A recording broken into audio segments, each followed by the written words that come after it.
Assalamualaikum warahmatullahi wabarakatuh. Perkenalkan, nama saya Safa Kamila Dia Putri dari Prodi Manajemen. NIM saya 2892050032. Di sini saya akan membahas tentang UAS kewirausahaan, kreativitas dan inovasi. Kreativitas, pada dasarnya setiap orang kreatif. Orang kreatif suka berfantasi, bermain, dan berpikir. Spontanitas dari manusia adalah sumber kreativitas. Beberapa ciri orang kreatif yaitu terbuka, percaya diri, berpikir, menantang arus, gigih, dan tidak takut gagal. Kreativitas pintu menuju inovasi. Bentuk kreativitas. Yang pertama, menghadirkan suatu benda atau hal yang sebelumnya sama sekali belum ada untuk dipergunakan. Yang kedua, ide kreatif yang baru atau paling tidak untuk yang bersangkutan. Hambatan kreativitas. Yang pertama, kebiasaannya itu senang pada kenyamanan, terpaku pola yang sudah ada. Yang kedua, keterbatasan waktu dan energi. Yang ketiga, ketidakmampuan mengenali masalah, yaitu berpikir negatif. Yang keempat, takut gagal atau takut terlihat bodoh. Yang kelima, kritik orang lain, yaitu tidak berpendirian. Dan yang keenam, cepat puas diri. Inovasi. Inovasi adalah proses menemukan atau mengimplementasikan suatu yang baru dalam situasi yang baru. Konsep kebaruan bersifat relatif bagi setiap orang, memikirkan atau melakukan sesuatu yang baru yang menambah atau menciptakan nilai atau manfaat. Faktor yang mempengaruhi perilaku inovatif adalah dukungan terhadap perilaku inovatif dari lingkungan atau pimpinan dan ketersediaan sumber daya. Tahapan inovasi. Yang pertama, mengenali permasalahan dan menghimpun ide atau solusi dapat berupa sesuatu yang baru atau adaptasi dari situasi yang lain. Yang kedua, mencari dukungan untuk ide tersebut dan mencoba membangun kerjasama antar pendukung ide. Tahap ketiga, menyelesaikan ide dengan membuat model atau prototipe inovasi dalam wujud yang nyata dan dapat dirasakan dan mengubahnya ke arah penggunaan yang produktif atau melembaga. Macam-macam inovasi. Yang pertama, inovasi produk, yaitu pemanfaatan produk baru atau produk yang lebih baik sehingga dapat diterima dan digunakan oleh konsumen. Yang kedua, inovasi proses bisnis atau jasa layanan. Pengadopsian proses produksi, distribusi, maupun metode layanan yang lebih baik. Yang ketiga, inovasi organisasi, yaitu pemanfaatan sumber daya manusia yang lebih efektif dan efisien, yang sangat diperlukan dalam proses eksploitasi ide. Sumber peluang inovasi. Yang pertama, penelitian dan pengembangan.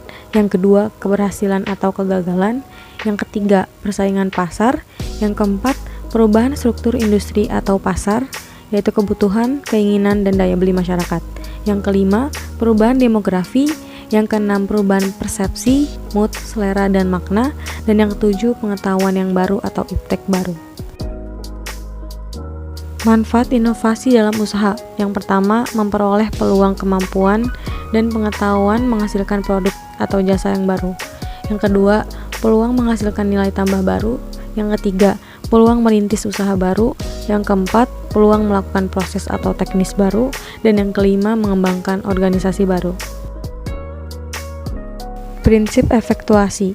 Robert Dan Hisrich dan kawan-kawan mengelompokkan prinsip-prinsip wirausaha menjadi 5 yang disebut juga dengan prinsip efektuasi, yaitu yang pertama, prinsip tindakan yang didorong oleh keinginan atau patchwork quilt principle, yaitu adalah sebuah prinsip tindakan yang didorong oleh keinginan atau means driven berlawanan dengan yang didorong oleh tujuan atau goal driven.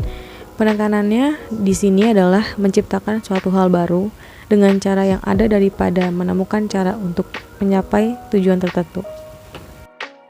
Yang kedua, prinsip resiko yang dapat ditanggung atau avoidable loss principle.